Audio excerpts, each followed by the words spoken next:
Apa harapanmu saat ini? Setiap orang mempunyai harapan. Harapan merupakan bagian hidup manusia, part of life.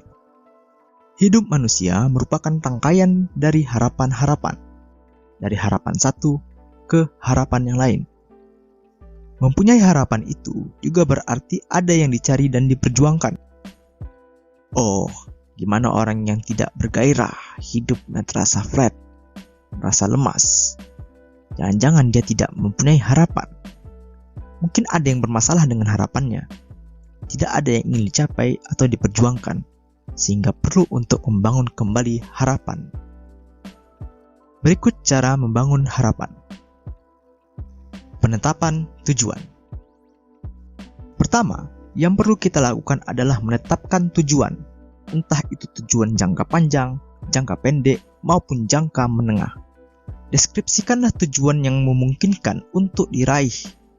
Analisalah tujuan atau target yang penting. Pertama, kita perlu menganalisis apa yang menjadi tujuan, apa target yang kita ingin capai, apa cita-cita kita. Apakah tujuan tersebut suatu hal yang perlu atau tidak perlu? Apakah hal yang penting atau tidak penting dalam hidup kita? Apakah sesuai dengan norma atau tidak? Kemudian, tulis daftar tujuan yang ingin dicapai. Deskripsikanlah tujuan hidup kita. Tetapkanlah arah perjalanan hidup mau dibawa kemana. Sehingga tidak asal-asalan dalam menjalani kehidupan dan membuat kita bersemangat untuk menjalani kehidupan. Orang yang tidak memiliki tujuan, target, atau arah untuk menjalani hidup akan sulit melakukan perjalanan hidup. Menetapkan tujuan itu penting untuk perjuangan. Karena ketika kita sudah menetapkan tujuan, kita akan dapat melihat berbagai kesempatan untuk berjuang.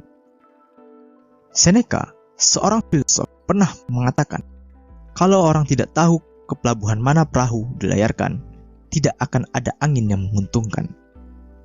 Maka dari itu, tetapkanlah tujuan. Yang kedua adalah membuat strategi. Kita identifikasi jalur atau jalan yang layak, jalan mana yang perlu kita tempuh. Setelah menetapkan tujuan, susunlah strategi. Identifikasi jalan-jalan atau strategi-strategi yang ditempuh untuk mencapai tujuan. Cara apa saja yang dapat dilalui untuk mencapai tujuan. Susunlah langkah-langkah yang dapat dilakukan agar tujuan tercapai secara rinci. Susun step by step rencananya agar tujuan lebih dapat dicapai. Perhatikanlah hal-hal kecil yang dapat memuluskan jalan kita mencapai tujuan. Dan juga identifikasi hal-hal yang menghambat jalan kita. Merancang jalan dan menyusun strategi agar lebih efektif dan efisien. Menyusun rencana juga akan memberikan motivasi untuk bertindak langkah demi langkah. Seperti halnya kita melakukan perjalanan dari kota A ke kota B. Jalan mana saja yang dapat kita tempuh, apa saja yang perlu kita persiapkan, kendaraan apa yang digunakan, mengidentifikasi jalan alternatif ketika jalan pertama tidak dapat dilalui. Yang ketiga, membuat visualisasi tentang kesuksesan di masa depan. Kita buat gambaran atau visualisasi di kepala kita tentang masa depan ketika tujuan telah tercapai. Gambaran masa depan yang sangat gemilang.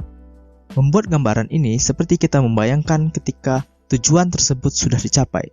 Apa yang dirasakan ketika sudah dicapai? Bahagiaan apa yang dirasakan? Bahkan lebih baik, gambaran tersebut membuat kita merasakan getaran-getaran ketika tujuan telah tercapai. Rasakan sensasinya. Hal ini berguna untuk menambah motivasi kita, menambah semangat juang kita, dan membangkitkan gairah kita. Dari ketiga hal di atas, kita dapat membangun harapan. Ketiga komponen ini penting. Tanpa tujuan, berarti tidak ada yang ingin dicapai. Tentu tidak ada harapan. Tanpa rancangan jalan yang ditempuh atau perencanaan, hal itu hanyalah hayalan. Tanpa membuat gambaran atau visualisasi, akan kehilangan gairah dan semangat.